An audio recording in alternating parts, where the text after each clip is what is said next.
So I'm Jessica Vaughn. I am the Director of Development for Second Harvest Food Bank. I have been here for 8.5 incredibly amazing years. I always knew that I wanted to do something that would affect positive change in the community that I lived in, and I wasn't quite sure how to go about that.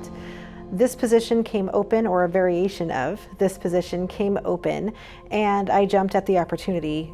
Even though it was different than what I had already been doing, I had to have that chance to at least see if this was something that would fill that need in me. Just like with everybody in America at this point, COVID-19 really hit us kind of sideways.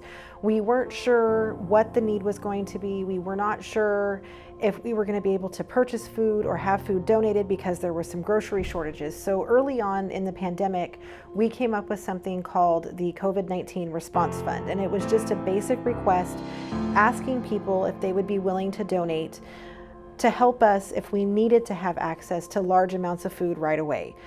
If we could do that, if we had the liquid capital, it would make it easier on us. So as the response fund started to grow and people started to donate, it was the most incredibly humbling thing that we had ever seen.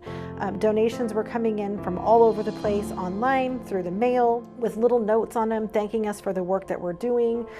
When the stimulus package came out, things changed a little bit. We're still getting those donations, but now we were also receiving notes from people that had been participants of ours for, any amount of time.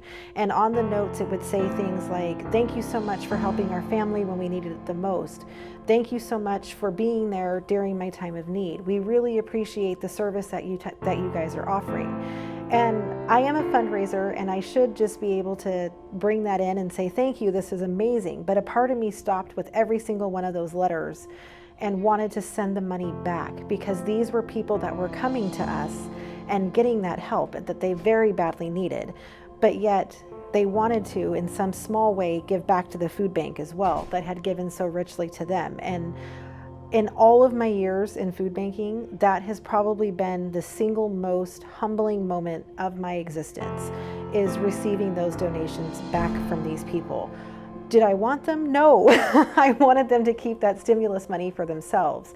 But did it make them feel good to be able to donate $1, $5, $25 back to the food bank? Absolutely it did. And who am I to take that joy from them if that's something that they really, really wanted to do? So we are what we call a food-rich food bank. And so part of that is because of the location that we're in. So roughly about 80% of the food that we receive is donated from very generous people.